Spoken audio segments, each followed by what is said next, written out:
Sa isang baryo na tabing dagat na tila nililok ng hangin at alat, unti-unting bumangon ang araw mula sa silangan.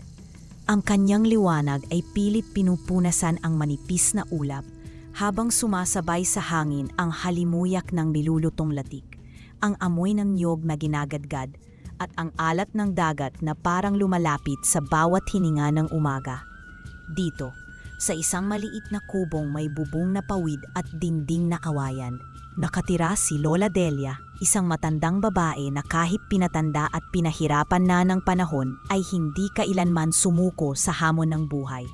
Kasama niya sa barong-barong ang anak niya si Tatay Noli at ang kanyang dalawang apo, Ana, 12 anyos, masigla at mausisa, at si Ronnie 9 na taong gulang, tahimik ngunit mapagmasid. Tuwing madaling araw, habang ang mga ibon ay nagsisimula pa lamang humuni at ang alon ay dumarampi sa pampang, si Lola Delia ay gising na. Sa maliit na kusinang may pader na itim sa usok ng mga tahon, nagluluto siya ng puto, kutsinta, biko at sapin-sapin gamit ang lumang kalan na laging may huni ng apoy. Hindi ito para sa bentahan lamang. May panata si Lola. Araw-araw, kahit nakapos at payak ang kanilang kabuhayan, naglalaan siya ng ilang piraso ng kakanin upang ipamigay sa mga batang lansangan. Para sa kanya, ang tunay na tamis ay iyong naipamamahagi. Sa panatang ito, siya kumakapit. Parang pangako sa kanyang sarili na habang may init pa ang apoy sa ilalim ng kawali, hindi mawawala ang imit ng pag-asa. Isang gabi, habang dumarampi ang malamig na simoy ng hangin mula sa dagat, tinawag ni Lola Delia ang kanyang pamilya mula sa maliit na kusina. "Mga anak-apo, halina't kumain na tayo," sigaw niya habang maingat na inihahain ang inihaw na galunggong. Mainit pa ang isda, amoy dagat, may halimuyak ng usok na kumapit sa balat ng inihaw. Inilagay ito ni Lola Delia sa dahon ng saging na nakapatong sa isang lumang tray. May kasamang ginisang kangkong at sausawang kamatis na may kalamansi at toyo. Si Tatay Noli ay kararating lamang galing sa laot. Sunog ang balat sa araw, amoy pawis, ngunit may ngiting dala ang isang timba ng isdang siya mismo ang humuli. "Noli, butit hindi ka inabutan ng alon kanina," wika ni Lola Delia habang inaayos ang mga pinggan. "Swerte po, Nay," sagot ni Noli. "Tahimik pa ang dagat kanina, pero ramdam ko na ang pagbabago ng hangin. Parang may paparaping na sama ng panahon. Kaya umuwi na rin po agad ako." Si Ana naman ay agad dumampot ng piraso ng inihaw na isda at inilagay sa ibabaw ng mainit na kanin. "Lola, ang bango po ng isda, parang mas malasa ngayon na," aniya habang humihigop ng sausawang may kamatis at kalamansi. "Natural," tugon ni Lola Delia habang inaayos ang dahon ng saging na kinapatungan ng isda. "Ihaw sa uling yan. Hindi gasol, kaya may amoy usok. Yung tamang-tama lang, hindi mapait." "May sekreto po ba kayo sa pag-ihaw?" tanong ni Ronnie habang kinukuha ang buntot ng isda na paborito niya. "Meron," sagot ni Lola, sabay kindat. "Una, dapat hindi galit ang nag-iihaw. Baka mapait ang kalalabasan. Pangalawa, kailangan marunong kang umamoy kung luto na, hindi lang basta tingin." Tumawa si Noli. "At dapat marunong umiwas sa usok. Kanina pa ako inuubo habang iniihaw yan." "Pero worth it naman, Tay," sabi ni Ana. "Ang sarap, parang may halong kwento yung bawat kagat." Napangiti si Lola habang pinagmamasdan ang mga apo. Sa gitna ng simpleng hapunan, may kasamang tawa, kwento, at damdaming hindi basta maluluto sa kahit anong kawali. Ito ang timplang hindi kayang tumbasan ng kahit anong sangkap. Ngunit habang abala silang kumakain, prrrro! Isang malakas na utot ang pumunit sa katahimikan ng hapag. Napatigil si Lola, napatigil kay Noli at sumigaw, "Ang baho naman, Noli, kumakain pa tayo." Tumawa si Ana, halos mabilawkan sa kakatawa. Si Ronnie na may nabulunan habang may isdang nasa bibig, kaya napahawak sa leeg at natawa rin sa sarili. "Pampagana yon, Nay," sagot ni Noli, sabay ngisi. "Mas malasa ang hapunan pag may bonus na galing sa tiyan." "Ewan ko sa'yo," natatawang sagot ni Lola. "Hindi ka pa rin nagbabago. May mga anak ka na, pero ang utak mo nasa puwet pa rin. Lalong humalakhak ang mga bata. Kahit simpleng hapunan, tila naging pista ang gabi. Ngunit sa gitna ng tawanan, pansamantalang lumambot ang mata ni Lola. Iningnan niya ang anak na masigasig at ang mga apong masigla. Tahimik siyang nanalangin. Panginoon, habang sila'y buo, ako'y payapa. Kahit kulang kami sa yaman, sobra naman kami sa pagmamahal. Kinabukasan, madilim pa ang langit nang bumangon si Tatay Noli. Ang amihan ay malamig at ang hangin ay tila may dalang babala. Ngunit matatag ang kanyang desisyon. Nay, tawag niya habang inaayos ang lambat.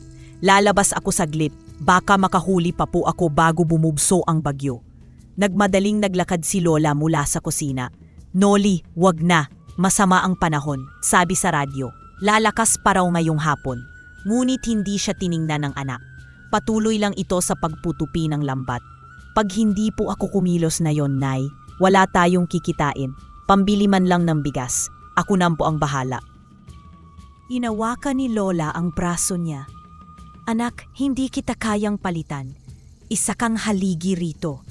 Kapag ikaw ang nawala, paano na ang mga anak mo? Tumigil si Noli at saglit na tumitig sa ina.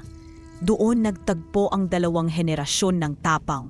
Ang ina na isang mandirigma sa palengke at ang anak na ngayoy lumalaban sa dagat. Magtitiwala po kayo sa akin, Nay. Wika ni Noli habang inaayos ang lambat. Saglit lang po ako sa laot. Baka makadagdag kahit kaunti sa ating pang-araw-araw. Tahimik na tumango si Lola Delia. Ngunit sa kanyang dibdib ay may kabang hindi maipaliwanag. Bago sumakay sa bangka, niyakap ni Noli ang mga anak. Ana, Ronnie, maging masunurin kay Lola ha? Tumulong sa gawaing bahay. Babalik po kayo agad, Tay? Tanong ni Ronnie, halos pabulong. Oo anak, tugon ni Noli habang inaayos ang bangkang nakaparada sa buhanginan.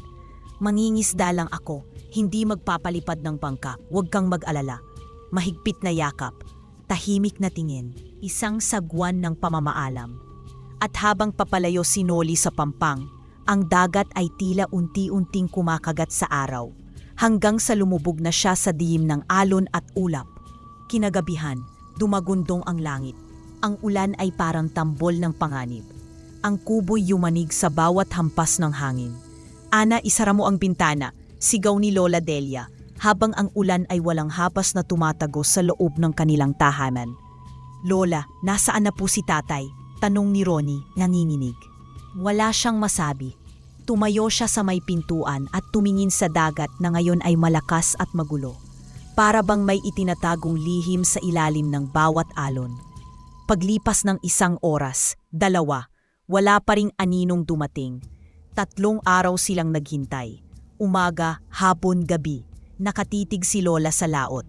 Sa bawat pagyipas ng araw, unti-unting nauupos ang kandila ng pag-asa. Lola, babalik pa po ba si Tatay? Tanong ni Ana, halos pabulong, halos hindi makalunok sa bigat ng tanong. Ang kanyang tinig ay puno ng pighati at sa likod nito'y may bahid ng pagbitaw. Parang hinihintay na lamang ang katotohanang ayaw niyang marinig. Hindi sumagot si Lola Delia. Sa halip, hinila niya palapit ang 2 apo at mahigpit na niyakap. Ako na ang bahala sa inyo. Aniya, tinig na nanginginig habang pinipigil ang mga luhang pilit na umaagos. Ngunit kahit anong pagpigil, dumaloy pa rin ang luha sa kanyang pisngi. Si Ana ay napahagulgol na rin sa bisig ng Lola. Si Ronnie, na kanina'y tahimik lamang, ay biglang kumawala mula sa yakap ni Lola. Ronnie, sigaw ni Ana, pero huli na. Mabilis itong tumakbo palabas ng kubo. Tinahak ang madamong daan hanggang marating ang dalampasigan. Basa pa ang buhangin sa ulan, malamig ang simoy, at ang langit ay kulay abo pa rin. Tumigil siya sa harap ng alon at buong lakas na sumigaw. Tay! Tay! Tay! Paulit-ulit, habang ang luha ay dumadaloy, humahalo sa ambon at alat ng hangin. Ang kanyang tinig ay puwit, galit, desperado, parang inaabot ang mga sagot mula sa dagat na walang imik. Tay, umuwi na po kayo, sigaw niya muli, halos nauubusan ng hininga. Ang alon ay tumutugon lamang sa paghaplos sa kanyang mga paa. Tila binubura ang kanyang mga yapak habang siya ay patuloy na humihikbi. Sa may gilid, si Ana at si Lola ay nakatanaw lamang, hindi makapagsalita. Ang bawat hikbi ni Ronnie ay parang karayom sa dibdib ni Lola. Walang imik pero matalim. Hinayaan niya si Ronnie. Alam niyang may mga sakit na kailangang ilabas kahit sa pagitan ng sigaw at alon. Paglipas ng ilang oras, sa loob ng kanilang barong-barong, umalingaw-ngaw ang pangako ni Lola. Hindi malakas pero buo. Mas matibay pa sa pinakamatayog na alon. At sa sandaling iyon, habang unti-unting humuhupa ang ulan at tumatahimik ang hangin, isang bagong bagyo ang tahimik na sumabog, hindi sa kalikasan, kundi sa loob ng kanilang tahanan. Dito nagsimula ang tunay na paglalayag ng kanilang pamilya. Hindi sakay ng bangka, kundi ng pananampalataya, ng kabutihan, ng pag-asa. Kahit bumabagabag pa rin sa puso ang pagkawala ni Tatay Noli, alam ni Lola Delia na hindi siya pwedeng tumigil kumayod. Ang lungkot ay parang alon sa dibdib, pumapalo, tumutulak. Ngunit kailangan niyang manatiling nakatindig. Kung hindi ako kikilos, sino? Tanong niya sa sarili habang pinupunasan ang luha sa pisngi. Kinabukasan, sinindihan niyang muli ang kalan. Binalikan ang kawaling may natuyong mantika pa sa gilid. Inihanda ang mga sangkap at saka nagsimulang magluto.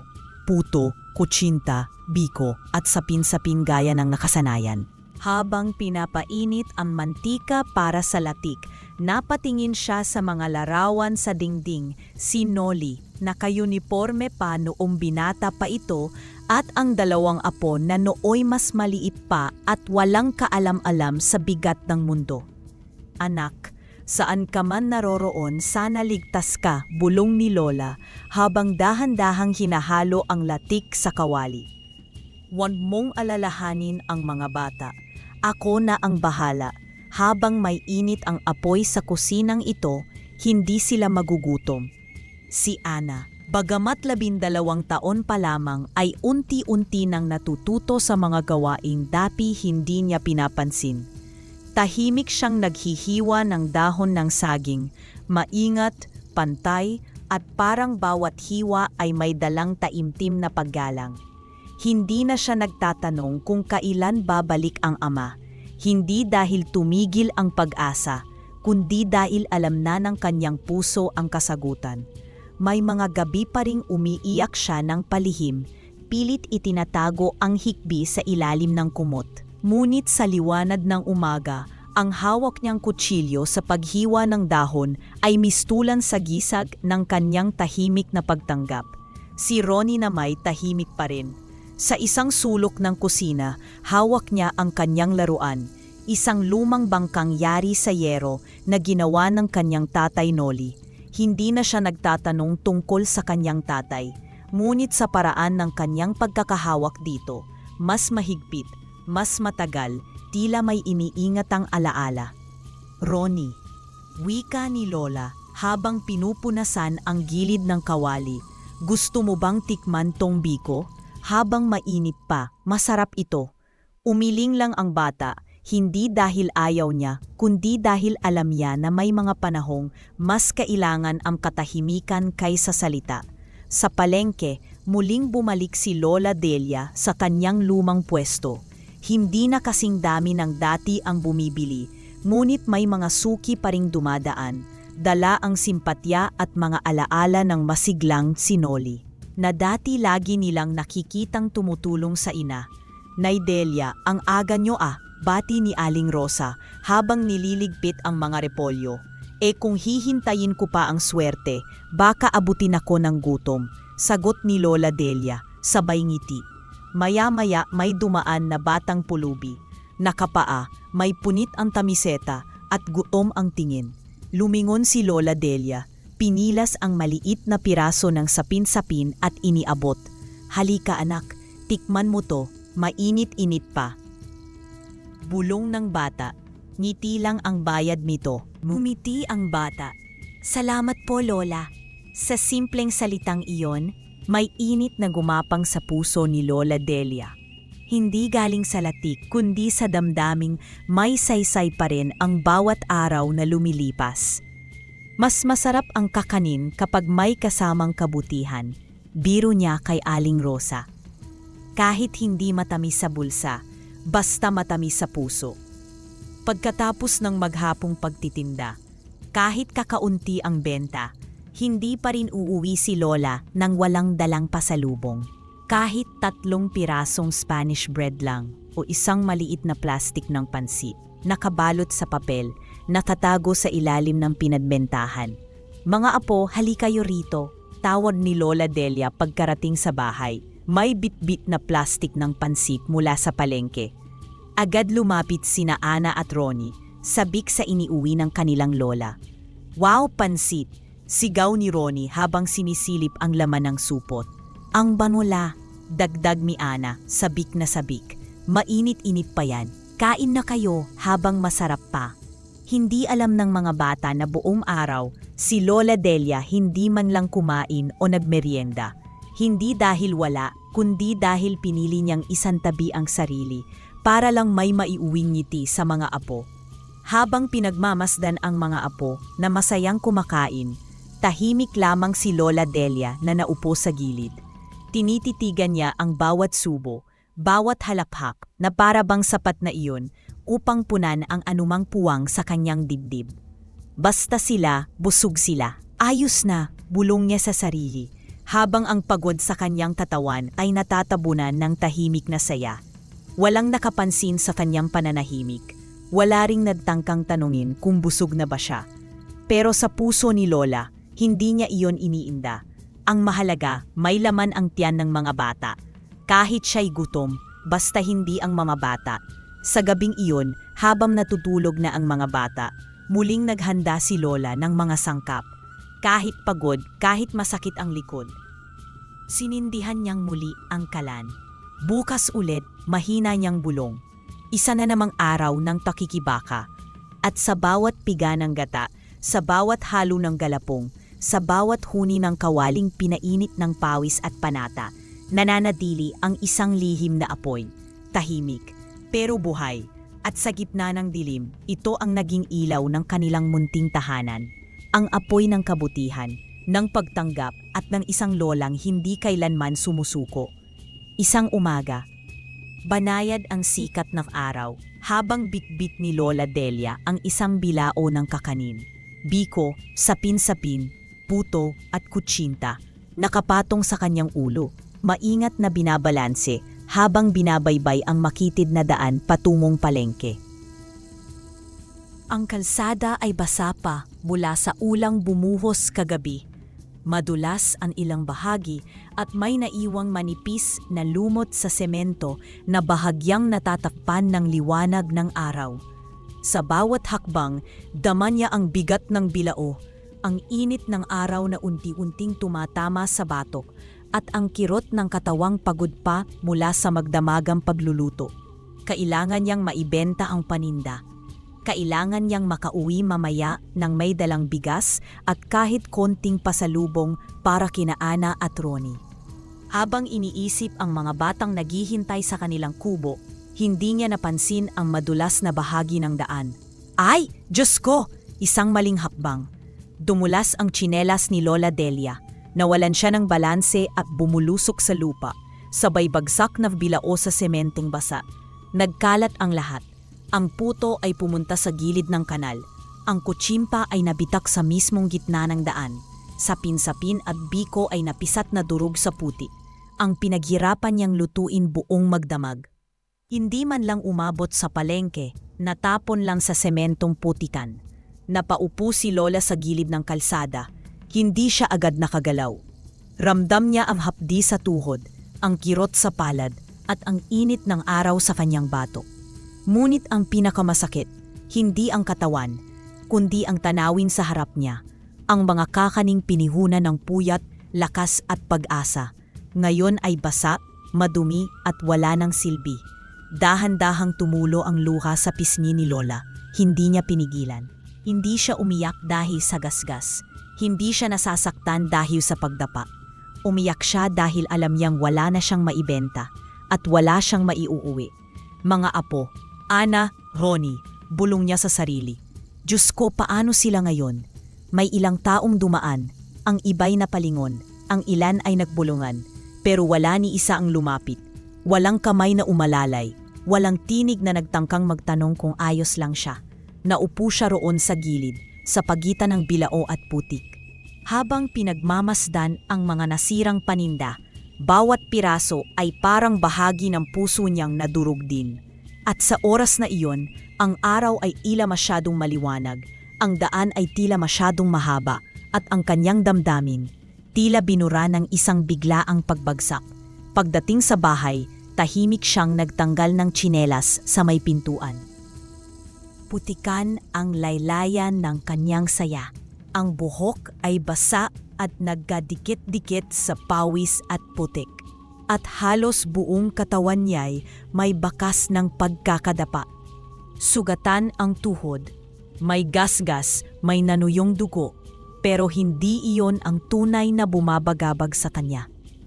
Si Ana, taninang tahimik na nagbugupit ng dahon ng saging para sa kakaning lulutuin ni Lola, ay agad na palingon at napapitaw sa gunting nang masilayan ang putikan nitong ayos. La, anong nangyari po sa inyo? Napalingon si Ronnie mula sa silid. Agad lumapit, dala pa ang laruan niyang bangkang yari sa yero. Ngumiti si Lola, pilit, bitin sa lakas, at puno ng pagod. Nadulas ako, apo, ani Lola, halos pabulong. Nahulog ang bilao, wala na. Natapon lahat ng pinaghirapan ko. Lumuhod si Ana at hinawakan ang gasgas sa tuhod ng Lola. Bakit hindi na lang tayo magpahinga muna? Pwede namang kami ni Ronnie muna ang maglako. Kailangan kong kumilos, Ana. Mahinang sagot ni Lola. Kahit isang araw tayong walang kita, ramdam agad natin yon. Tahimik si Ronnie, nakatingin lang sa sugat ng kanyang lola. Walang imik, pero napansin ni Ana ang pagguyom ng kamao ng kapatid. Sa gabing iyon, habang tahimik na naghuhugas si Lola ng kawali, nanginginig ang kanyang mga kamay. Hindi na dahil sa lamig, kundi dahil sa matinding pagod, pait, at bahagyang pagkabigo sa sarili. Ang apoy sa ilalim ng kawali ay mahina, halos mamamatay na. Ila sumasalamin sa kanyang damdamin. Tahimik. Tanging tunog ng tubig at gasgas ng bakal sa kawali ang naninibabaw. Lumapit si Ana, dahan-dahang lumapit sa tabi niya at niyakap siya mula sa likod. Hindi po tayo susuko, Lola. Bulong ng apo, mahina ngunit buo ang loob. Kasama niyo po kami, araw-araw, kahit gaano kahirap. Dahan-dahang ibinaba ni Lola ang tingin sa kanyang mga kamay. Kulubot, pagod, nanginginig, at may mga gasgas na ngayon ay bahagyang may dugo at nanunuyo. Sa bawat galaw, dama niya ang hapdi ng sugat, parang paalala ng pagkatapilok kanina. Tiningnan niya si Ana at sa wakas ay niyakap din ito. Pasensya na, apo, wika ni Lola, garalgal ang boses. Kung minsan parang hindi ko na kaya, pero kapag kayo ang naaalala ko, doon ko lang naaalalang dapat pa akong tumindig. Lumapit si Ronnie, bitbit pa rin ang kanyang laruan. La, mahina niyang sabi, wala tayong paninda pero buo pa rin tayo. Napayuko si Lola, doon siya tuluyang naluha. Hindi dahil sa sakit ng katawan, kundi dahil sa lakas ng loob ng kanyang mga apo. Ang tapang na minsan ay siya lamang ang may dala, ngayon ay nagsisimula ng umusbong sa mga batang kanyang inaalagaan. Makalipas ang ilang sandali, pinunasan ni Lola ang kanyang luha at tumindig. Tama na yan, aniya, tinapik ang balikat ng mga apo. Magluluto tayo ulit. Wala tayong dahilan para huminto. Anong lulutuin natin, La? Tanong ni Ana. Ngayon ay may bahid ng ngiti na sa labi. Puto, kutsinta, biko, sagot ni Lola, sabay kindat. Yung may kasamang tapang. Nagtawanan silang tatlo, kahit may bahid pa ng luha ang kanilang mga mata. At sa loob ng maliit na kusina, muling sumiklab ang apoy, tahimik pero matatag. At sa bawat pintig ng kahoy na sandok sa ilalim ng kawali, muling nabubuo ang isang panata, hindi lamang para sa kabuhayan, kundi para sa kabutihang pinanday ng luha, pawis at pagmamahal. Isang araw na naman ng matumal na benta. Maghapon si Lola Delia sa palengke. Nakaupo sa maliit niyang pwesto, umaasang may bibili ng kakanin niyang pinaghirapan buong magdamag. Ngunit sa halip na kita, puro bukas na lang lola at wala pa sa budget. Pagod ang katawan at lalo na ang damdamin. Nang magpakipsilim, kalahati pa ng kanyang paninda ang natira. Sa halip na hayaang masira, pinili na naman niyang ipamigay sa mga batang palaging nasa gilid ng palengke. Sa inyo na to. Huwag kayong magtutulakan. Hinaplos niya ang buhok ng isa sa mga batang babae at muling napangiti kahit may kirot sa puso. Salamat po Lola, sigaw ng mga bata, sabay-sabay habang sabik na kinakain ng kakanin. Pagkatapos ng lahat, sa halip na dumiretso sa bahay, tumungo si Lola sa tabing dagat. Sa kanyang bilao ay may natirang 2 kutsinta. Habang lumalakad sa buhanginan, pinakiramdaman niya ang simoy ng hangin. Ang langit ay tila kalmado ngunit may lungkot at ang alon ay banayad, waring binubulong ang mga lihim ng mundo. Ang hirap ng araw-araw, bulong ni Lola sa sarili. Pero siguro, mabuti na rin na kahit papaano'y may napakain akong mga batang lansangan. Sa lilim ng isang batong hinahampas ng alon, napansin niya ang isang munting nilalang na tila nakaluhod. Maliit ito, parang bata, ngunit kakaiba ang anyo. May tenga na mahaba at balat na parang mula sa ugat ng puno. Napahinto siya. Hala, Diyos ko, sabi niya, napahawak sa kanyang dibdib. Duwende ba to? Tumitig sa kanya ang nilalang. Nang hihila ito, nanlalambot at tila naninginig sa gutong. Lumapit si Lola, bagaman may alinlangan. Tumibok ng mabilis ang kanyang puso. Takot? Oo, pero mas nanaigang awa. Gusto mo ba ng kutsinta? Tanong niya, marahang inilapit ang isang piraso. Hindi sumagot ang nilalang, ngunit unti-unting lumapit at kinuha ito. Nang kumagat sa kutsinta, ang kanyang mga mata ay biglang nagningning. Tila may sumabog na maliliit na bituin sa loob ng itim ng kanyang mata. Salamat sa kabutihan mo, mahina nitong sabi. Ang boses nito'y parang tinig ng hangin, banayad ngunit may lalim. Wala yon, sagot ni Lola Delia. Sana'y nakatulong sa iyo kahit papano. Tumingin muli ang nilalang sa kanya, sa isang iglap. Nagbago ang anyo nito, mas malinaw at mas maliwanag. Tila hindi na ito nilalang ng lupa, kundi ng liwanag. Ako si Magilas, pakilala nito, tagapangalaga ng bundok Araudan at ikaw matandang babae, ay may pusong bihira sa mundo ngayon. Hindi nakaimik si Lola Delia, napakapit siya sa bilao. Hindi alam kung ano ang mararamdaman, takot, hiwaga o pagkamangha. Sa simpleng kabutihang binigay mo, sabi ni Magilas, isang binghi ang itinanim mo. Hindi ito para sa ngayon, kundi para sa hinaharap mo. Binhi? Tanong ni Lola Delia, pilit na inuunawa. Mumiti si Magilas, saka marahang tumango. Darating ang panahon at mauunawaan mo rin.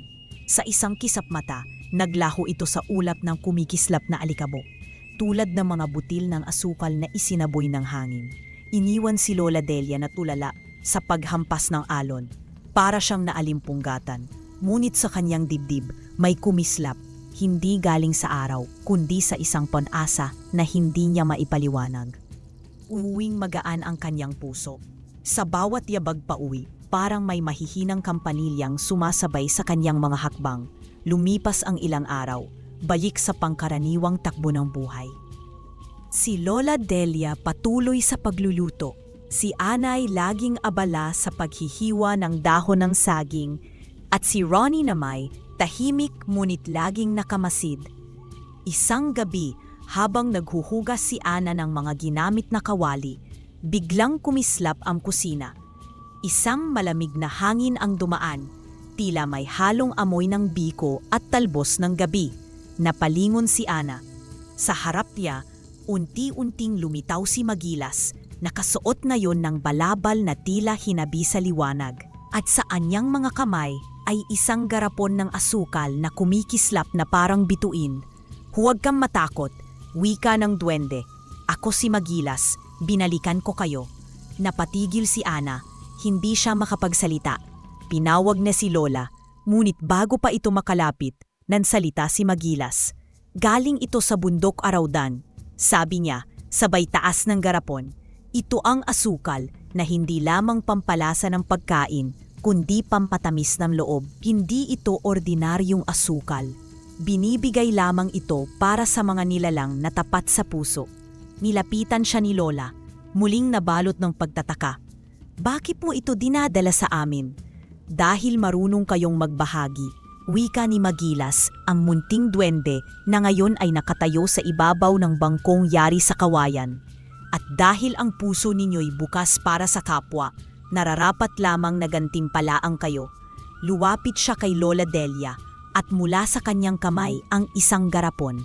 Isang malaking garapon. May takip na dahon ng saging at tali ng abaka.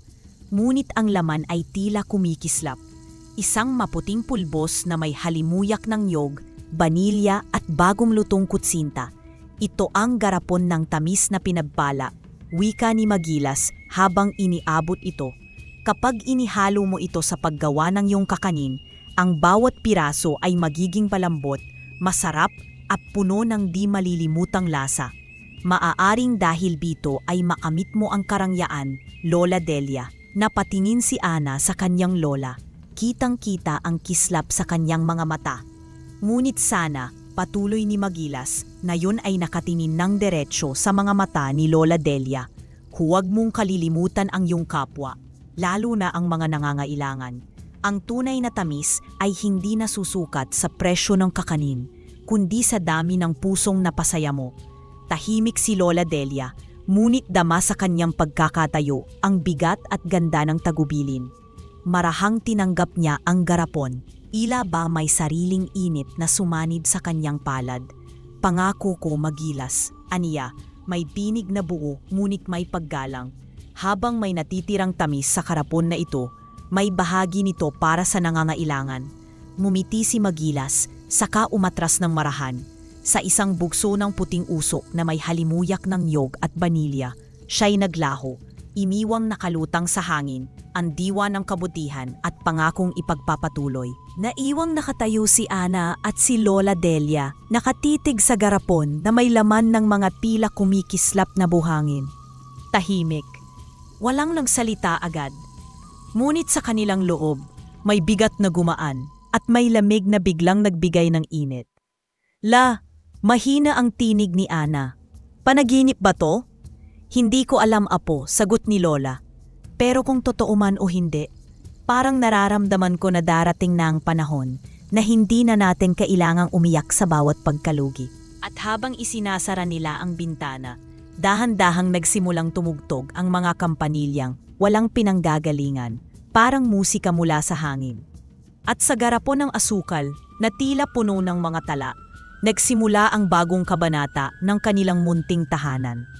Kinabukasan, muling gumising ng maaga si Lola Delia. Ngunit ngayon ay may kakaibang sidla sa kanyang hakbang. Hinaplos niya ang darapon ng asukal na ibinigay ni Magilas at sa unang pagkakataon, sumubok siyang gumawa ng sapin-sapin, ang paborito ng kanyang yumaong anak na si Noli. Tahimik ang paligid habang niluluto niya ito. Isang kapirasong asukal lang ang kanyang ginamit, ngunit tila buong paligid ay napuno ng isang halimuyak na hindi pangkaraniwan. Amoy ng gata, banilya at latik na tila may kasamang lambing at alaala. Parang ang kusina ay naging tahanan ng mga lumipas na saya. Pagkaluto, pinatikim niya ito kina Ana at Ronnie. Una si Ana ang kumuha ng piraso.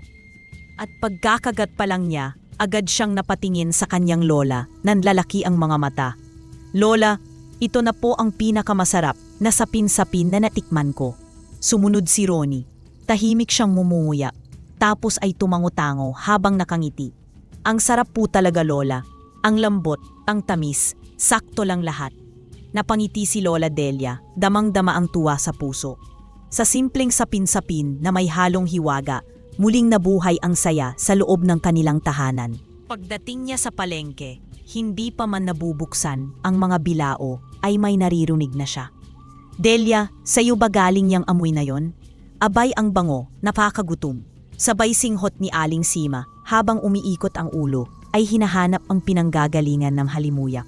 Amoy Pasko, amoy masarap, basta kakaiba ang bango, nakakagutom. Ngumiti si Lola Delia, iniayos ang mga bilao. Kaunting pagsusumikap lang po. Subukan ninyo, baka po makalimot kayo ng problema kahit saglit.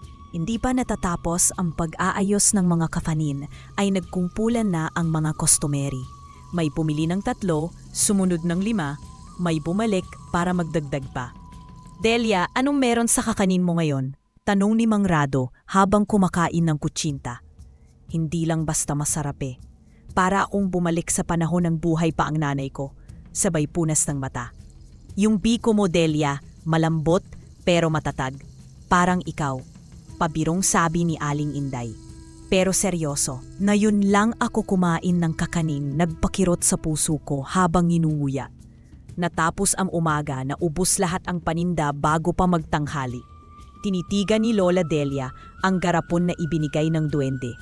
Dahan-dahan niyang itinapat ang garapon sa araw at kitang-kita niya ang maliliit na kristal na tila tumitibok, parang puso, parang alaala. Hindi mo ko binigo, Maginas, maraming salamat.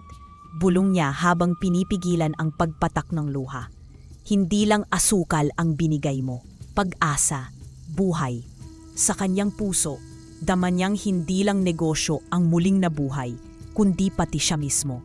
Sa gitna ng bagong sigla, hindi nalimutan ni Lola ang panata. Sa likod niya, may isang maliit na basket na puno ng libreng kakanin para sa mga batang lansangan. Dumaan si Berto, isang payat na batang namumulot ng karton. Halika anak, may para sa rito, tawag ni Lola. Iniabot niya ang piraso ng puto, mainit-init pa. Wala kang kailangang bayaran. Basta't magpakabait ka ha? Tahimik na kinuha ni Berto ang pagkain, sabay tango at ngiti. Ang mga matang dati ipuno ng pag-aalinlangan, ngayon ay may kutitap ng pag-asa. Pagka-uwi ni Lola Delia mula sa palengke, inabutan niya sina Ana at Ronnie sa loob ng bahay, naglilinis ng sala. Mga apo, masiglang bungad ni Lola habang inilalapag ang mga bilao sa mesa. Naubos agad ang paninda natin. Ang sabi ng mga tao, masarap daw talaga ang kakanin natin. Yung kutsinta daw, malambot na malambot. Yung biko, lasang pista. At yung sapin-sapin, ewan ko ba, halos mag-agawan sila. Napamiti si Ana, agad lumapit at yumakap kay Lola. Totoo po Lola, ang saya naman po. Sabi ko na nga po ba, babalik din ang sigla ng kakanin natin. Tahimik si Ronnie, pero tumingin siya sa kanyang lola na may ngiti. Ang ngiting matagal nang hindi nila nakita. Lola, mahinang wika ni Ronnie. Masaya po ako ngayon. Parang nabuulit tayo. Napahawak si Lola sa kanyang dibdib. Hindi na niya kailangang magsalita. Sa mga mata ni Ronnie, alam niyang naiintindihan siya ng kanyang apo. Na kahit wala na ang kanyang tatay Noli, nananatiling buo ang kanilang pamilya. Pinatibay ng pagmamahalan at paninindigan. Sa isang simpleng araw, sa gitna ng amoy ng gata at latik, at sa ilalim ng bubong ng pag-asa, isang panata ang muling tumibok. Hindi kailanman mauubos ang kabutihan. Sa loob lamang ng ilang buwan, lumago ang kanilang puhunan.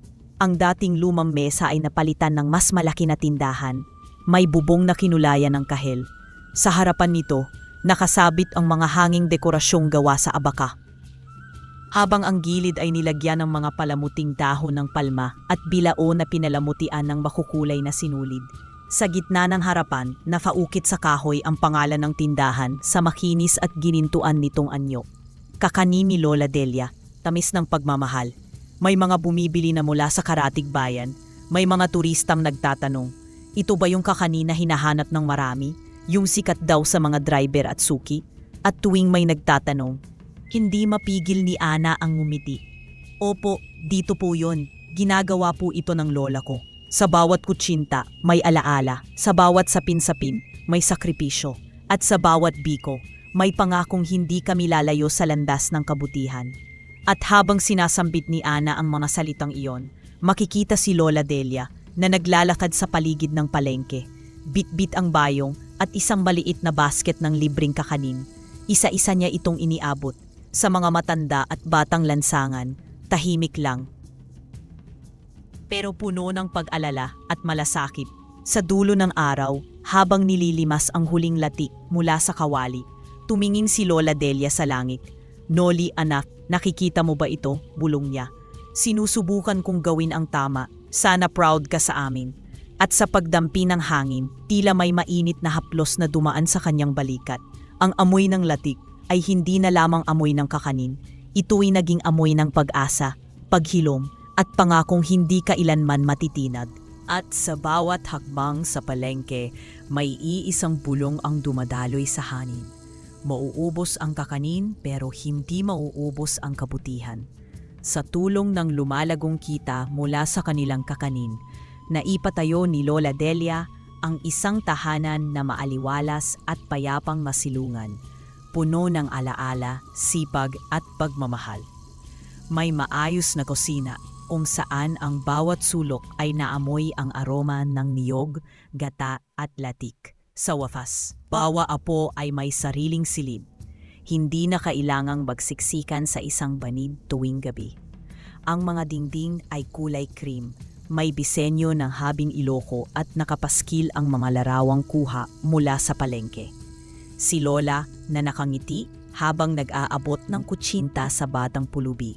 Si Ana habang nakikipagkwentuhan sa mga suki. Si Ronnie habang tumatawa kasama ang isang matandang umuukit ng bayong. Sa sala, nakatayo ang isang maliit na altar para kay Tatay Noli. Sa ilalim ng kanyang larawan ay laging may sinding kandila tuwing gabi. Parang paalala na ang lahat ng ito ay bunga ng kanyang sipag, sakripisyo at pagmamahal sa pamilya. Sa gitna ng bahay, nakapwesto ang garapon ng asukal, para bang puso ng tahanan. Hindi nila ito itinago, ni hindi ito isinara sa isang baul. Nakalagay ito sa ibabaw ng isang mesa sa gitna ng kusina. May maliit na tela sa ilalim at ilang bulaklak sa gilid. Tuwing magsasahog ng asukal sa kutsinta o sapin-sapin, napapatingin muna si Lola sa garapon, sabay bulong, "Salamat sa panibagong araw. Gabayan mo kami, Noli. At ikaw rin, Magilas. Salamat sa hiwaga." Si Ana, habang hinihintay ang pag-init ng kalan, ay napatingin sa kanyang lola. "Lola, hindi pa rin ako makapaniwalang may sarili na tayong bahay. Dati po, pag umuulan, naglalagay pa tayo ng palanggana para sa mga tulo." "Oo nga, apo." Sabay haplos ni Lola sa braso ni Ana. "Pero kahit mahirap ang buhay natin dati, hindi natin kailanman tinalikuran ang kabutihang ipinangako natin." Tumawa si Ana, sabay yakap sa lola niya. Si Ronnie naman ay nakadungaw sa bintana habang iniisip ang dating kwarto nila, isang sulok na may kurtinang tela ng harina. "Mas gusto ko tong bahay natin ngayon," mahina niyang sabi. "Bakit, apo?" tanong ni Lola. "Kasi dito, kahit wala si tatay, parang nandito pa rin siya." Napaluha si Lola at marahang hinaplos ang buhok ng apo.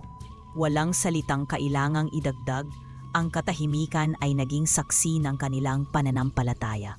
Hindi nagtagal, nagsimula silang maglagay ng isang basket sa gilid ng kanilang tindahan sa palengke.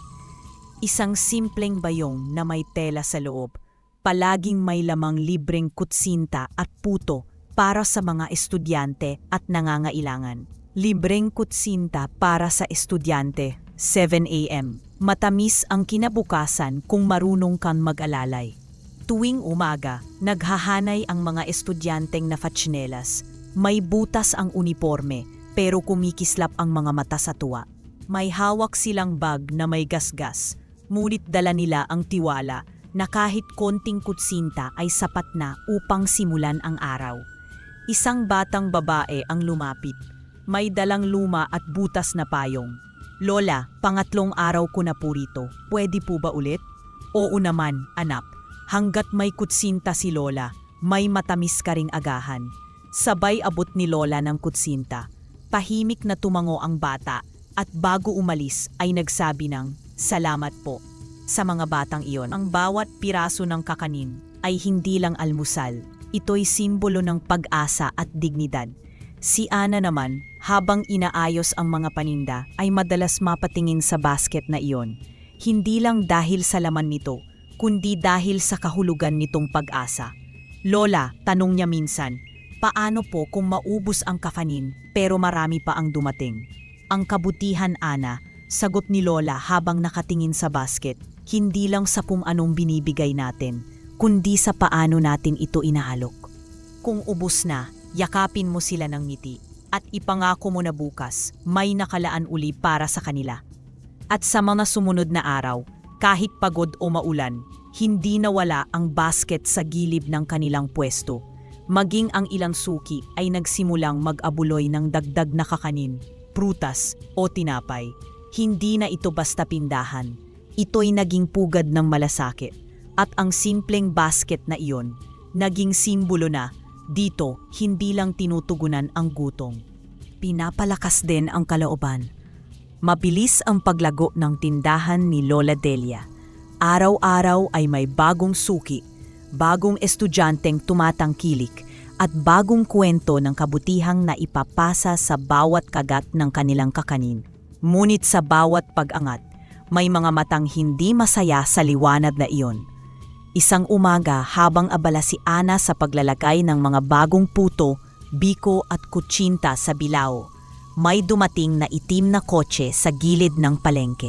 Umaba ang isang babae, maayos ang bihis, may makapal na pulbo at mataas ang takong na tumutunog sa simento. Si Mrs. Valencia, ang tinaguriang reyna ng kutsinta noon sa palengke, ay dumiretso sa tindahan ni na Lola Delia. Lola Delia, aniya habang nakangiti ngunit malamig ang tono. Hindi na kita papaligoy-ligoyin. Bibigyan kita ng 500,000 piso, cash. Bilhin ko na lang ang sikreto mo, ang timpla ng mga kakanin mo, lahat. Napatingin si Ana, nangingilid ang inis sa mata. Si Lola Delia naman ay mahinahong nag-ayos ng kanyang paninda bago sumagot. Pasensya ka na ma'am, wika ni Lola. Pero ang timpla ng mga kakanin ko ay hindi lang sangkap. May kasamang alaala, panata at pagmamahal. Hindi yon nabibili. 500,000 yon, mariing sagot ni Mrs. Valencia. Pwede nang magpatayo ng pangalawang tindahan. Hindi ko ipinagluluto ang tiyan lang, sagot ni Lola. Malumanay ngunit buo ang loob. Pati puso ng tao ang gusto kong pakainin at hindi ko kayang ibenta ang pusong yon. Napaniti si Mrs. Valencia, pilit, mapait at may apoy sa mga mata. Kumuyom ang kanyang palad habang pinupunasan ang hikaw niya. Sige Lola Delia, pero tandaan mo sa palengke, mabilis bumaliktad ang hangin. At sa kanyang pagtalikod, tila may ihit ng masamang hangin na sumabay sa kanyang pag-alis. Makalipas lamang ang ilang araw, kumalat ang tsismis sa palengke. Marumi raw ang kusina ni Lola Delia at ang mga kakanin ay luma, minadali at hindi malinis. May nagsabing wilangaw daw sa latik at ang puto ay kinukulayan ng sintetikong pulbos. Ang supplier ng harina na matagal na nilang suka, biglang hindi na sumagot sa kanilang mga tawag. May balitang ito raw ay binayaran upang umatras. Lumitaw din sa social media ang mga pekeng review at larawan na di umano'y kuha sa kanilang kusina. Mga larawang halatang hindi sa kanila. Ngunit pilit iniuugnay sa pangalan ni Lola. Lola, tingnan niyo po yung post. Ani Ana, hawak ang cellphone habang nanininig ang kamay. Sabi rito, may nakita raw silang ipis sa sapin-sapin natin. Hindi totoo yan, sabat ni Ronnie. Nangingilid ang luha. Alam natin yan, malinis tayo, araw-araw tayong nagilinis. Umupo si Lola sa gilid ng bangkito. Marahan niyang hinaplos ang garapon ng asukal na parang kinakausap ang di nakikitang kasama nito. Kapag mali ang sinisigaw ng mundo, tahimik tayong tumayo. Hindi natin kailangang sumigaw pabalik. Ang kabutihan kahit panira ang kalaban ay hindi mapuputikan. Bumaba man ang benta, nanatili ang pila ng mga batang kumakain ng libreng kakanin. Maging ang mga dati nilang suki ay nagkomento sa social media, nagtanggol at nagbahagi ng totoong karanasan. Bilang nanay ng 3 estudyante, alam ko pong malinis at bukal sa loob ang pagkain ni na Lola Delia. Hindi lang po sila nagbebenta, nagmamahal sila, libre pa nga yung iba. Paanong masasama ang may puso? Ang komunidad ay unti-unting naging pader na panangga sa paninira. At sa bawat patotoo ng katotohanan, nalulusaw ang peking usok. Isang gabing binabayo ng ulan ang bubong ng tahanan. Tahimik na naglalaga si Lola Delia ng saging habang sina Ana at Ronnie ay abalang nagsasalin ng latik sa bote. Ngunit biglang sumiklab ang liwanag sa kusina na parabang kidlat na walang tunog. Sa gitna ng silaw ay muling lumitaw si Magilas. Basa ang laylayan ng kanyang damit, ngunit matatag ang tindig. Bitbit niya ngayon ang isang garapon ng mahiwagang gata. Puting-puti, kumikislap na parang buwan, at tila may bahagyang alon sa loob nito kahit hindi ginagalaw. Lola Delia, wika niya, ito ang gata ng alaala. Gamitin ninyo ito upang lalo pang iparamdam sa iba ang tamis ng inyong pusi. Hindi ko hahayaang manaig ang kasinungalingan. Ang kabutihang totoo, hindi man garapalan kung umalma, ay palaging panalo sa dulo. Hindi mananalo ang kasamaan sa kabutihang ugat ng malasakit. Tahimik na tumayo si Lola, si Ana at si Ronnie. Lumapit sila at buong paggalang na tinanggap ang garapon. Maraming salamat, Magilas, wika ni Lola habang naningilid ang luha. Hindi lang sangkap ang dala mo, panibagong lakas at panibagong panata. Sa pagbalik ni Magilas sa liwanag, naiwan ang halimuyak ng gata, niyog at pag-asa na tila bumalot sa buong tahanan bilang pananggalan sa paninira. Noong unang araw matapos ibugay ni Magilas ang mahiwagang gata, hindi pa ganoon kahaba ang pila sa kanilang tindahan sa palengke. Iilan lang ang mga unang sumubok. Karamihan ay dati ng suki. May ilan ding estudyanteng nadaan lamang. Tahimik ang paligid. Si Ana ay nagdaayos ng kahon. Si Ronnie ay nagpipiraso ng dahon ng saging. At si Lola Delia ay nakaupo, nakatanaw lang sa malayo. Baka natakot na yung iba sa chismis, bulong ni Ana habang inaayos ang sukli. Hayaan mo, apo, tugon ni Lola, kapag totoo ang lasa. Babalik at babalik ang tao. Ngunit nang matikman na ng mga unang customer ang bagong timpla ng kutsinta, sapin-sapin, at lalo na ang bagong produkto nilang puso ng kalamay, nag-iba ang ihip ng hangin. Hala, parang mas malambot to ngayon, no? Sabi ng isang estudyante habang umunguya. Yung saping-saping may bago parang mas pino ang gata, sambit ng usangginang. Grabe yung latik, lumulutang talaga yung lasa. Hindi to basta-basta lang. Aningang isang lalaking tricycle driver na dati bihirang bumili. Hindi pa man natatapos ang umaga, may mga bumalik agad para bumili ulit. May kasamang mga kaibigan at kapitbahay. Kinabukasan, bago pa man dumilat ang araw, mahaba na ang pila sa kanilang tindahan. Estudyante, tricycle driver, guro, tindera at maging mga opisyal mula sa munisipyo. Lahat sabik na muling malasahan ang kakaning may puso. Sa gitna ng halakhakan at amoy ng bagong litong latik, may isang lokal na vlogger na lumapit at nagsabing, "Ma'am Ana, pwede po ba kayong makapanayam?" Naging usap-usapan po ang muling pagbangon ninyo. Ngumiti si Ana habang inaayos ang kahon ng mga kakanin. "Sige po, basta simpleng sagot lang kami dito. Ano po ang sikreto ng pananatiling matatag kahit may paninira?" Tumigil si Ana saglit, tumingin sa kanyang lola at saka nagsalita. "Pinipili naming manatiling matamis kahit minsang pumait ang buhay. At sa bawat kutsinta o biko na imilalako namin, alam naming may alaala kaming inaalok, hindi lang lasa. At kung marumi po ang paggawa," dagdag niya, "hindi rin po tatagal ang lasa. Mapapanis agad, pero ang kakanin na gawa sa puso, kahit abuti ng panahon, mananatiling maalala." Mula sa tagumpay na iyon, dumami ang kita at nakapagbukas sila ng 2 bagong sangay, isa sa tapat ng pampublikong eskwelahan at isa sa terminal. Sa bawat kahong inilalabas nila, may kasamang maliit na pahinang nakasulat. Sa bawat tamis, may kwento hindi mo malilimutan. Sa bawat kagat, may pusong kasama. Nag-viral online ang interview kay Ana at pati ang mga dati nagdududa, bumalik, na yon ay humanga. Samantala, sa dulong bahagi ng palengke, unti-unti nang nalulugmok ang dating stall ni Mrs. Valencia. Wala na ang mga bilao ng makukulay na kutsinta, Wala na rin ang mga kumakaway na alok sa dumadaan.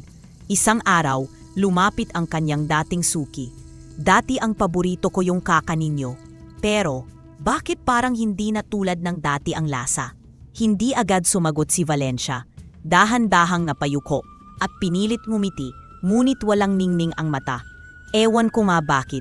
Mahina niyang sagot, halos pabulong sa sarili. Pagka-uwi, tahimik siyang naupo sa sulok ng kanyang dating pwesto. Sa kanyang palad, hawak ang isang lumang resibo ng sangkap na dati niyang inakalay sapat upang bumuo ng tagumpay. Hindi dahil sa talo siya sa negosyo, kundi dahil napagtanto niyang wala na sa kanya ang pinakaimportanteng sangkap, ang kabutihang totoo. Humarap siya sa kanyang salamin at sa refleksyong sumalubong, hindi na niya nakita ang reyna ng kutsinta. Ang nakita niya ay isang babaeng minsang nilamon ng kasakiman, ngunit ngayoy tahimik na humaharap sa sarili, uhaw sa panibagong simula na may dangal. Sa tahanan ni na Lola Delia, habang pinipirmahan ang mga bagong delivery receipt, napatingin si Lola sa garapon ng gata sa kanilang altar. Magilas, salamat sa paalala. Hindi ito basta kakanin. Ito'y panata hanggang sa dulo. At sa bawat kahon na nilalagyan ni Ana ng kanilang produkto at sa bawat lagayan ng latik na iniabot ni Ronnie, naroon ang kabutihan sa anyo ng simpleng pagkain. Hindi lang ito lasa. Isa itong alaalang bumabalik sa bawat kagat.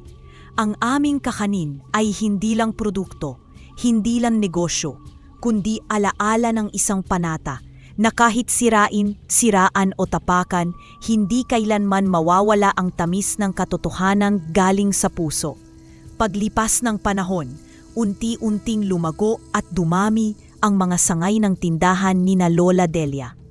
Ang kakanin ni Lola Delia ay hindi na lamang kilala sa palengke, kundi sa buong lalawigan. May mga branch sa terminal, eskwelahan at sa ibang mga bayan sa tabing dagat. Ang mga suking dating nakikisalo lamang sa libreng kutsinta ay ngayoy mga resellers na, tumutulong palawakin ang abot ng kabutihan. Samantala, si Mrs. Valencia ay tuluyan ng nawala ng negosyo. Ang dating kuta ng kanyang mga stall ay unti-unting nabakante at ang mga bilao niya ay tinabunan ng alikabok. Isang araw, habang nakaupo sa labas ng kanyang bahay, tinanong siya ng isang dating suki, "Manang, hindi na po ba kayo babalik sa palengke?" Napayoko lamang siya. Wala nang masasagot kundi ang pait na iniwan ng isang pusong pinatigas ng inggit. Isang hapon, habang nag-aayos si Ana ng mga papeles, biglang pumasok si Ronnie, habol hininga at nanginginig ang kamay habang hawak ang cellphone. "Ate Ana, ate, may tawag. Galing po sa isang mall sa Maynila. Gusto nila tayong isama sa food court lineup nila. Na-feature raw tayo sa vlog at trending tayo." Napalingon si Ana, hindi makapaniwala. "Ha? Tayo? Sa mall? Sa Maynila?" "Oo ate, gusto raw nila ng 500 kahon ng assorted kakanin para sa soft opening. Sabi nila, tayo raw ang simbolo ng tunay na lasa ng Pilipino." Naparupo si Ana. Parang biglang lumuwag ang mundo niya. Napatingin siya kay Lola Delia na noon ay tahimik lang sa gilid. Pinapahid ang basang garapon ng gata. "Lola, narinig niyo po yun?" Tahimik si Lola. Pero sa kislap ng kanyang mata, alam nilang dama niya ang kasiyahan. "Matagal ko nang alam," bulong ni Lola. "Kapag totoo ang puso, kahit gaano kaliit ang panimula, lalawak yan." At sabay sabing, "Maraming salamat Magilas, maraming salamat." Madaling araw ng delivery. Habang natutulog pa ang mundo, gising na ang kusina ni na Lola Delia. Naka-apron siya, hawak ang sandok, at tila sinasayaw ang latik sa kawali.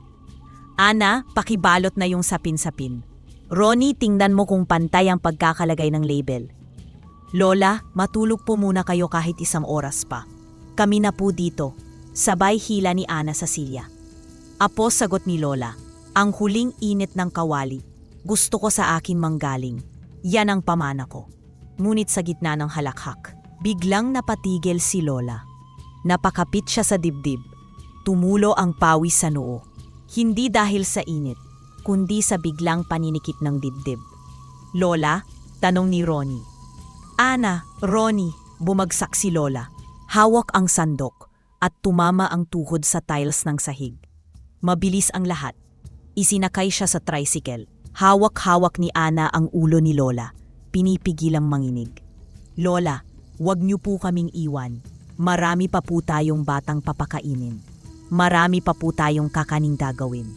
Sa hospital, kinabitan si Lola ng dextrose at monitor. Si Ana hindi bumibitaw sa kamay ng Lola. Si Ronnie tahimik lang sa isang sulok, ni hindi makatingin sa kama. Lumapit ang doktor. May congestive heart failure po siya. Senior na, diabetic pa. Delikado po. Kinabukasan, nang gumising si Lola, mahina niyang hinawakan ang garapon ng gata na dinala ni Ana sa bag. "May napakain ba tayong bata ngayong araw?" "Sinabihan na po namin si Ate Minda na magbahagi sa mga bata.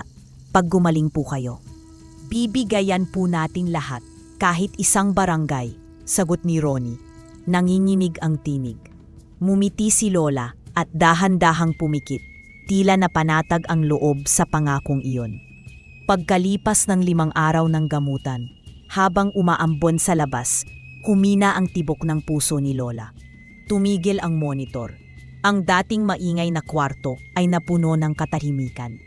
Si Ana ay napasigaw, "Dok, Dok, CPR po," ngunit wala nang tumalab. Sa unang pagkakataon sa loob ng maraming taon, tumigil ang init ng kanyang katawan, pero nagsimulang magliyab ang alaala ng kanyang kabutihan. Pag-uwi nila sa bahay, nasa lamesa pa rin ang tray na hindi natapos ni Lola. May latik pa, may marka ng kamay. Hindi nila inihagis. Hindi ito tira, sabi ni Ana. Alaala ito. Hinati nila ito sa maliliit na bilog, binilutan ng plastik at nilagyan ng pulang laso. Tinawag nila itong pabaon ni Lola. Kinabukasan, naglakad silang magkapatid sa lansangan sa ilalim ng ambon at ipinamigay ang bawat piraso sa mga batang lansangan. "Para po ito sa inyo," sabi ni Ronnie. "Gawa po ito ng puso ng lola namin. At sa bawat ngiti ng bata, sa bawat salitang salamat po, naramdaman nila ang pagyakap ng hangin. Tila tinig ni Lola, huwag niyo silang pababayaan, ha?" Sa burol ni Lola Delia, hindi lamang mga kamag-anak ang dumating. Halos buong bayan ay naroon. Mga suking mamimili, dating batang lansangan, at mga vendor na minsang tinulungan niya sa palengke. Ang puting bulaklak sa paligid ng kabaong ay tila bulang kumakatawan sa bawat panalangin at pasasalamat na kanyang iniwan. Sa tabi ng kanyang kabaong, nakatayo sina Ana at Ronnie. Suot ang puting damit at bestidang itim. Nanginginig ang mga kamay ni Ana habang pinapahiran ng panyo ang mata ng kapatid. Si Lola Delia po, siya ang pinakamabait at pinakasipag na taong nakilala namin. Sabi ni Ana, halos pabulong. Pero bawat salita'y tumatama sa puso ng mga nakikinig. Ibinigay niya lahat, lahat ng pagmamahal, lahat ng lakas niya para sa amin ni Ronnie. Siya ang naging nanay at tatay namin noong nawala ang aming ama. At hindi lang po kami, pati mga batang lansangan, inuuna pa niya kaysa sarili niya. Napatingin si Ana sa kabaong, tila kinakausap ang alaala ni Lola Delia. Alam niyo po, gabi-gabi siyang nagluluto ng kakanin habang kami natutulog na. Siya'y nasa kusina pa rin. Ginagamitan ng paos niyang tinig ang pag-orasyon habang hinahalo ang latik. Hindi ko alam kung saan siya kumukuha ng lakas. Maghapon siyang nasa palengke, tapos magdamag pang nagluluto. Minsan tinanong ko siya, "Lola, hindi po ba kayo pagod?" Ang sagot lang niya, "Para sa mga apo ko, laging may lakas ang puso ko." Napahikbi si Ana at tuluyan ng tumulo ang luha, pero pinilit niyang umiti. Ganyan po siya magmahal, tahimik pero buo. Pagod na, pero pipilitin pa rin. Wala siyang iniisip kundi kami, pamilya niya, at kahit yung mga batang hindi niya kadugo, tinuturing niyang sarili niyang anak. Hawak ni Ronnie ang gilid ng kabao, mahigpit na parang ayaw niyang bitawan ang huling ugnayan sa taong pinakamahalaga sa kanila. Tila pinipigil niya ang hikbi, Ngunit sa bawat salitang binibitawan ni Ana, unti-unti rin siyang nadudurog. At nang siya na ang humarap, hindi na niya napigilang lumuha. Nanginginig ang kanyang tinin, ngunit pinilit niyang magsalita. Alam niyo po, panimula niya, halos pabulo. Tuwing uuwi si Lola galing palengke, lagi siyang may pasalubong. Minsan pandekoko, minsan pansit, minsan Spanish bread. Akala ko po noon, normal lang yon. Masaya ako sa bawat kagat. Pero ngayon ko lang po nalaman na yung mga araw na yon, wala pala siyang kain sa tanghali. Tinitiis niya ang gutom para lang may maibigay sa amin ni ate. Napalunok si Ronnie at saka muling nagsalita. Mas ramdam ang bigat ng damdamin. Hindi po niya kami pinaparamdam na hirap siya. Hindi siya umiimik kahit masakit na ang likod niya, kahit namamanhid na ang mga kamay sa paulit-ulit na halong ng kutsinta at latik. Basta ang lagi lang niyang sinasabi, kailangan kong magluto para sa mga apo ko. Napahawak siya sa dibdib at muling tumulo ang luha. Hindi lang po siya lola sa amin. Siya ang buhay namin. Siya ang gumising sa aming araw-araw. Ang naghanda ng damit. Ang gumabay sa bawat takot. Ang umalalay sa bawat pangarap. Wala na pong ibang magmahal ng ganun kalalim, ng ganun kasagrado. Muli siyang lumingon sa kabaong at sa pagitan ng hikbi ay bumulong. Namimiss ko na po ang yakap ninyo, Lola. Yung mahigpit na yakap ninyo kapag natatakot ako. Yung malamig ninyong kamay na ginagawang payapa ang gabi. Hindi ko po alam kung paano na ang susunod na mga araw. Humarap siyang muli sa mga tao. Pero isa lang po ang sigurado.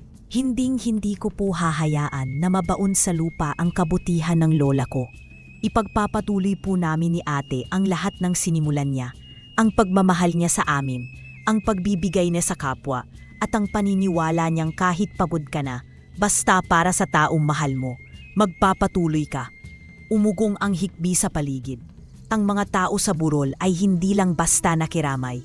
Nadama nila ang lalim ng pagmamahal ni Lola Delia at ang bigat ng pamana niyang naiwan. Lumapit si Aling Berta, matandang kapitbahay at kaibigan ni Lola. Umiiyak na rin siya habang humahawak sa braso ni Ana. Alam niyo ba, ani Aling Berta, yung mga araw na nag-uusap kami ni Delia, laging ang inaalala niya ay kayo. Sabi niya, kahit hindi siya kumain, basta raw may maiuwing pansit, Spanish bread o pan de coco para sa mga apo niya, masaya na siya. Palaging puyat si Delia, magdamag nagluluto ng kakanin, tapos maghapon nasa palengke, kahit masakit na ang likod at paa. Hindi siya nagpapahinga. Sabi na sa aking minsan, ako na lang ang natira para mag-alaga sa mga apo ko. Kaya kahit anong pagod, kakayanin ko, hindi ako pwedeng tumigil. Sunod na lumapit si Berting, dating batang lansangan na ngayoy may uniforme ng isang gwardyaya. Di ko po makakalimutan si Lola Delia. Sabi niya pinipigil ang luha. Tuwing wala akong pagkain, pupunta lang ako sa palengke. Kahit pa last slice na ng sapin-sapin, ibibigay niya sa akin. Sabi pa niya, sayo na to. Mas masarap ang kakanin kapag may pag-asa sa tiyan. Isa-isang lumapit ang mga dating batang lansangan, ngayoy mga binatilyot dalagita. Isa ang humawak sa kamay ni Ronnie at nagsabi, si Lola po, tinuruan kaming maniwala. Kahit mahirap, kahit wala, pwede pa ring maging mabait, pwede pa ring tumulong. Isa namang babae, dating kasamahan ni Lola sa palengke, ang lumapit at marahang nilagay ang rosaryo sa gilid ng kabaong. Delia, bulong niya, ikaw ang ina ng palengke. Sa bawat tinda mong biko at kutsinta, nandoon ang puso mo. Hindi kita makakalimutan. Sa huling bahagi ng misa, humarap si Ronnie sa lahat. Bagamat nanginginig ang tinig, mariin ang paninindigan ng kanyang tinig. Pangako po namin ni Ana, itutuloy po namin ang sinimulan ni Lola. Hindi lang ang negosyo, kundi yung puso sa bawat pagbebenta. Yung malasakit sa mga bata, sa mga kapitbahay, sa mga katulad naming minsan ay walang-wala. Kayo pong lahat, salamat. Sa ngalan ni Lola, maraming salamat. At sa huling sandali, sabay nilang hinalikan ang noo ng kanilang lola. Doon nila naramdaman ang huling init ng kanyang pagmamahal. Paglipas ng panahon, lumago ang Lola Delia's paboritong kakanin. Mula sa isang mesa sa palengke, Naging 20 ang sangay nito, 2 sa mall, 5 sa terminal at ang iba'y nasa mga palengke pa rin. Lahat ng sangay ay may litrato ni Lola Delia, hawak ang tray ng saping-sapin. May nakasulat na, para sa bawat batang gutom, para sa bawat pusong mapagbigay. Nagtayo rin sina Ana at Ronnie ng proyektong tinawag na Kalamay ng Pag-asa. Pinag-aaral nila ang mga batang lansangan, pinapasok sa eskwelahan, binigyan ng uniforme, sapatos, papel at lapis.